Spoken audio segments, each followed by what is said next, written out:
واسأل من أرسلنا من قبلك من رسلنا أجعلنا من دون الرحمن آلهة يعبدون আল্লাহ পাক রব্বুল আলামিন কোরআনুল কারীম নাজিল করে জানায়া দিল হাবিব, আপনার আগে পৃথিবীতে যতগুলি নবী এবং রাসূল আমি পাঠিয়েছি, প্রতিটি নবী রাসূলকে আপনি প্রশ্ন করেন তো আমি আল্লাহ তাআলা ছাড়া অন্য কোন নবী রাসূলকে আমি আল্লাহ তাআলা ব্যতীত কারো ইবাদত করার নির্দেশ দিয়েছি নাকি?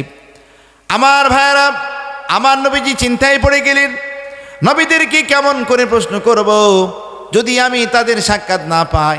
বাইতুল মুকাদ্দাসে ওই মেরাজের রাত্রিতে 2 রাকাত নামাজ পড়ার পরে রাসূল মনে করলেন এটাই উপযুক্ত সময়।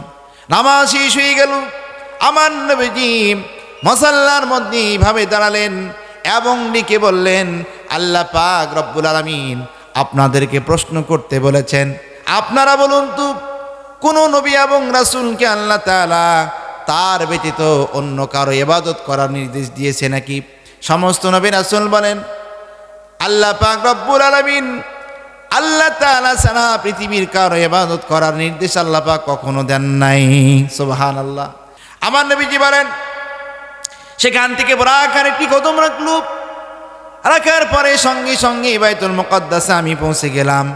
ফাআযানাল মুআযযিনু কিমাতুস সালাহ, আজান দেওয়া হচ্ছে, আজান শেষ হয়ে গেল, লোকেরা কাতার সোজা করেছে নামাজ পড়ার জন্য। আমি রাসূল মুহাম্মদুর রাসূলুল্লাহ সাল্লাল্লাহু আলাইহি ওয়াসাল্লাম আমি নামাজের কাতারে দাঁড়িয়ে গেলাম। আমি বারবার তাকায় দেখতে পাচ্ছি ইমামের জায়গাটা খালি, কেউ সামনে যায় না। জিবরিল আমার হাতখানি চেপে ধরে বলেন, নবীজি আপনি কার জন্য অপেক্ষা করতেছেন? আজকে বাইতুল মুকাদ্দাসের ইমামতি আপনি ছাড়া আর কাউকে মানাবে না। ফাআম্মানি জিবরাইল, নবীজি বলছেন আমার ইমামতি করার ইচ্ছা ছিল না, কিন্তু জিবরাইল আমাকে ইমাম বানিয়েছেন। সুবহানাল্লাহ। ফাসাল্লাইতু বিহিম রাকাতাইন, আমি বাইতুল মুকাদ্দাসে জামাতের সহিত 2 রাকাত নামাজ পড়েছি। সুবহানাল্লাহ। আমার ভাইরা, আমার নবীজি বলেন জামাতি 2 রাকাত নামাজ পড়লাম। নামাজ পড়ার পরে জিবরাইল আমার কানের গোড়ায় এসে বলে, নবীজি ও নবীজি আপনি কি জানেন পিছনের মুসল্লি কারা? না রে জিবরাইল আমি জানি না। আমার নবীজিকে বলেন, ও নবীজি বাবা আদম আলাইহিস সালাম থেকে শুরু করে ঈসা আলাইহিস সালাম পর্যন্ত এবং আল্লাহর পাঠানো হাজার হাজার ফেরেশতারা বাইতুল মুকাদ্দাসে জামাতের সহিত আপনার পিছনে তারা নামাজ আদায় করেছে।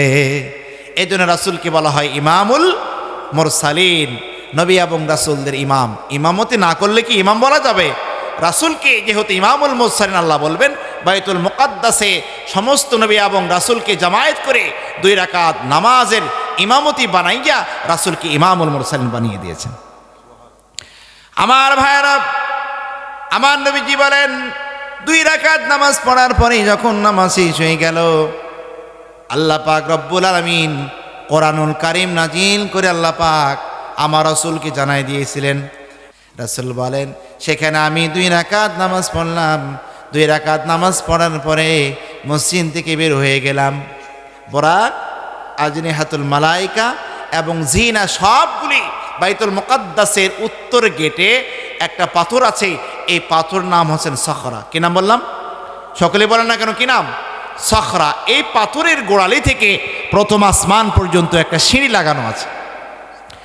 আমার ভাইয়েরা, আল্লাহ পাক রব্বুল আলামিন কোটি কোটি ফেরেশতা সৃষ্টি করেছেন দৈনন্দিন জীবনে মানুষকে পরিচালনা করার জন্য। ইয়াতাকাবুনা ফীকুম মালাইকাতুম বিল্লাইলি ওয়া মালাইকাতুম বিন-নাহার, দিনে রাতে প্রতিদিন 2 দল ফেরেশতা পৃথিবীতে আসে। এক দল সকালবেলা আসে, সন্ধ্যার আগে রিপোর্টগুলো নিয়ে যায়, আরেক দল সন্ধ্যার পরে আসে, ফজরের আগে রিপোর্টগুলো আল্লাহ পাকের দরবারে নিয়ে যায়। প্রতিটি ফেরেশতাগুলি আসমান থেকে ওই বাইতুল মুকাদ্দাসের সখরা পাথর ওখানে নামে, ওখান থেকে তামাম পৃথিবী তারা বেষ্টন করে ফেলে। সুবহানাল্লাহ বিহামদি। এজন্য বাইতুল মুকাদ্দাস ইসরায়েলের ইহুদিরা শত শত বছর থেকে নিয়ে যুদ্ধ করতেছে মুসলমানদেরকে বিতাড়িত করার জন্য, তাদের নাপাক কদম সেখানে ফেরার জন্য, কিন্তু আজ পর্যন্ত বাইতুল মুকাদ্দাস দখল করতে পেরেছে। কিয়ামত পর্যন্ত এই যুদ্ধ বন্ধ হবে না। আপনারা ইতিহাস জানেন না, দাজ্জালকে হত্যা করার আগ পর্যন্ত ফিলিস্তিনি মুসলমানদের সঙ্গে যুদ্ধ কোনোদিন বন্ধ হবে না। আমি বলে গেলাম আমার ছোট্ট গবেষণায়। কিন্তু পরিষ্কার মনে রাখবেন, বাইতুল মুকাদ্দাসকে ইসরায়েলের ইহুদিরা কখনোই দখল করতে পারবে না, কখনোই না। দুইটি কারণে। কয়টি কারণ? সকলে বলেন কয়টি কারণ? আমার ভাইয়েরা, প্রথম কারণ হচ্ছে বাইতুল মুকাদ্দাস এমন একটি স্থান, মসজিদে আকসার চতুর্দিকে আল্লাহ পাক রব্বুল আলামিন হাজার হাজার নবী এবং রাসূলকে শুয়ে রেখেছেন। প্রত্যেকটি নবী রাসূল কবরে জীবিত, আহলে সুন্নাহ ওয়াল জামাতের আকীদা। নবী এবং রাসূল বাইতুল মুকাদ্দাসের চতুর্দিকে ঘুমিয়ে আছেন। সেখানে বাইতুল মুকাদ্দাস ইসরায়েলের ইহুদিরা দখল করতে পারবে না, আল্লাহ তাদের হাতে দিবেন না। দুই নাম্বার, ওই সখরা পাথরের গোড়ালিতে ফেরেশতারা সেখানে নামে। আল্লাহ পাক রব্বুল আলামিন কিয়ামত পর্যন্ত যুদ্ধ চলতে পারে, কিন্তু বাইতুল মুকাদ্দাস কখনো তারা দখল করতে পারবে না।